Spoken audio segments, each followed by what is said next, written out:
ఇంట్లో ఏం జరిగిందో బయట ప్రపంచానికి తెలియదు. కానీ ఒక్కసారిగా అక్కడి నుంచి వినిపించిన కలకలం చుట్టుపక్కల వాళ్లను ఉలిక్కి పడేలా చేసింది. తలుపులు తెరిచిన తర్వాత కనిపించిన దృశ్యం మరింత షాక్కి గురి చేసింది.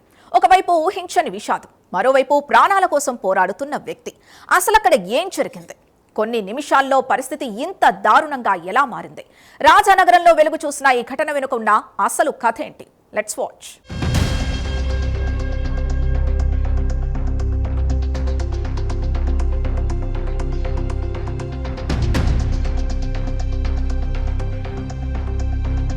రెండేళ్ల క్రితం ఇద్దరు కలిసి కొత్త జీవితాన్ని మొదలెట్టారు. ఒకరికొకరు తోడుగా ఉంటామని పెళ్లి బంధంతో ఒక్కటయ్యారు. కానీ కాలం గడిచే కొద్దీ ఆ బంధంలో దూరం పెరిగింది. మాటలు తగ్గాయి, మనుషులు దూరమయ్యారు, కుటుంబ కలహాలు మొదలయ్యాయి. చివరికి అదే కలహాలు ఓ నిండు ప్రాణాన్ని బలి తీసుకున్నాయి. తూర్పు గోదావరి జిల్లా రాజానగరం మండలం చక్రద్వార బంధంలో జరిగిన ఈ విషాద ఘటన స్థానికంగా కలకలం రేపింది. గ్రామానికి చెందిన మట్టుపర్తి కుమారి వయస్సు కేవలం 23 ఏళ్లు. పెళ్లై 2 ఏళ్లు మాత్రమే అవుతోంది. అప్పుడే ఆమె జీవితం విషాదంగా మారింది. భర్త నాగరాజుతో కుటుంబ జీవితంలో కొంతకాలంగా విభేదాలున్నట్లు కుటుంబ సభ్యులు చెబుతున్నారు. భార్య తనతో సఖ్యతగా ఉండడం లేదని భర్త నాగరాజు పోలీసుల విచారణలో తెలిపాడు. తరచూ భార్య భర్తల మధ్య గొడవలు జరుగుతూనే ఉన్నాయి. అయితే ఈసారి మొదలైన గొడవ క్షణాల్లోనే విషాదంగా మారిపోయింది. కుటుంబ కలహాల నేపథ్యంలో నాగరాజు తన భార్య కుమారుని గొంతు నురిమి హత్య చేశాడు. ఒకప్పుడు తన జీవిత భాగస్వామిగా ఇంట్లో అడుగుపెట్టిన మహిళ చివరికి అదే ఇంట్లో భర్త చేతుల్లోనే ప్రాణాలు కోల్పోవడం తీవ్ర విషాదాన్ని మిగిల్చింది. కుమారి మరణంతో కుటుంబ సభ్యులు కన్నీరు మున్నీరవుతున్నారు. 2 ఏళ్ల వైవాహిక జీవితంలో ఇంత దారుణమైన ముగింపుకు చేరుకోవడం స్థానికంగా విషాదాన్ని నింపింది. భార్యను హత్య చేసిన తర్వాత నాగరాజు కూడా కత్తితో తనను తాను పొడుచుకుని ఆత్మహత్య యత్నం చేశాడు.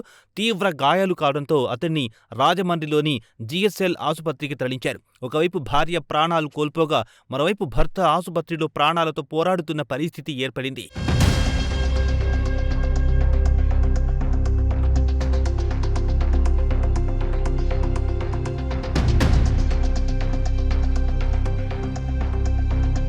అయితే ఈ ఘటన వెనక అసలు కారణం ఏమిటన్నదే ఇప్పుడు పోలీసుల దర్యాప్తులో కీలకంగా మారింది.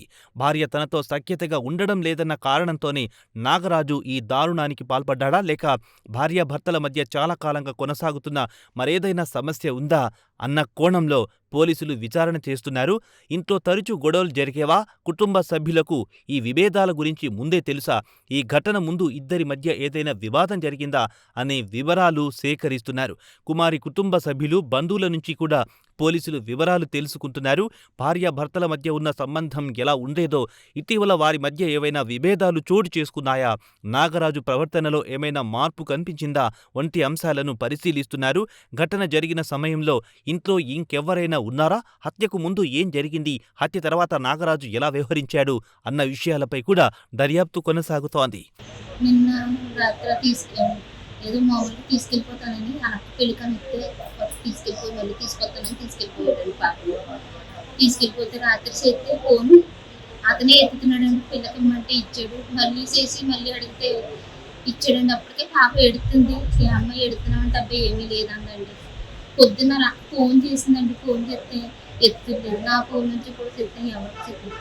మా పిన్ని గారు అబ్బాయి ఉంటే అబ్బాయికి ఫోన్ చేసి డ్యూటీకి వచ్చాడా ఏటి బాబా కలుపు అంటే రాలేదు అక్క అన్నాడండి. వెళ్ళి చూడమంటే వెళ్ళి చూసేటప్పటికి తొలుపులు తీస్తలేదంటే అండి.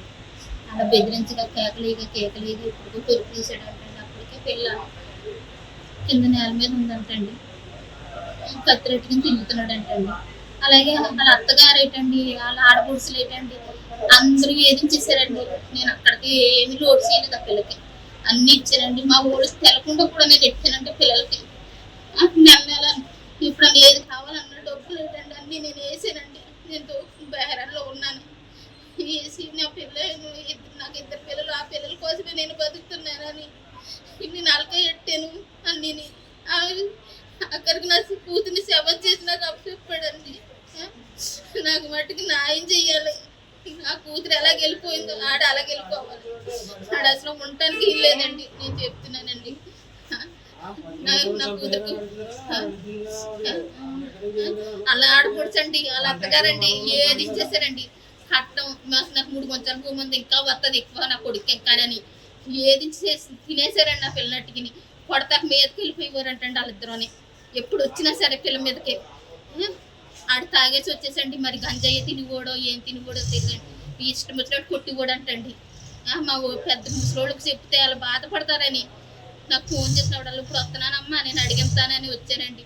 పిల్లలకి తనేసి పెళ్ళి అయిన తర్వాత అడిగిద్దామని ఊరుకున్నానండి. ఊరుకుంటే ఈలోగా పిల్లనే చంపేశాడండి. వాళ్ళ అమ్మ దగ్గరికి వెళ్ళిపోయి వాళ్ళ అక్క దగ్గరికి ఆమె వచ్చి ఇంకా పిల్లని తీసుకెళ్ళి చంపేశాడండి. వాళ్ళ అమ్మ వాళ్ళ అక్కనండి ఆ పిల్లోడు, వీళ్ళు ముగ్గురునండి. నా కూతురు చచ్చిపోవడానికి వాళ్ళ ముగ్గురే కారణం అండి. నా పిల్ల ఏమైతే అయ్యిందో నాకు న్యాయం చెయ్యాలండి. నా పిల్ల పోయింది, నా పిల్లని తీసుకొస్తారు వాళ్ళకి ఉండకూడదండి.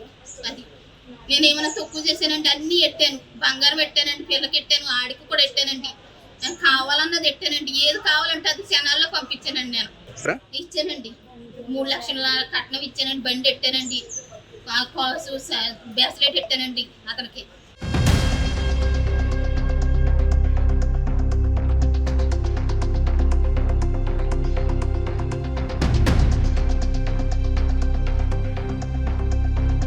పెళ్ళై 2 ఏళ్లు మాత్రమే అయినా ఓ యువతి జీవితం ఇలా అర్థాంతరంగా ముగిసిపోవడం ప్రతి ఒక్కరిని కలిచివేస్తోంది.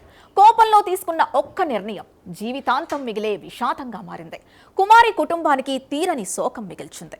కుటుంబ కలహాలే ఈ దారుణానికి కారణమా, లేక ఈ ఘటన వెనుక మరో కారణం దాగుందా అన్నది పోలీసుల దర్యాప్తులో తేలాల్సింది. కానీ కారణం ఏదైనా పోయిన కుమారి ప్రాణం తిరిగి రాదు. కలిసి జీవితాన్ని నిర్మించుకోవాల్సిన వయసులో కుటుంబ కలహాల మధ్య ఆమె జీవితం ముగిసిపోయింది.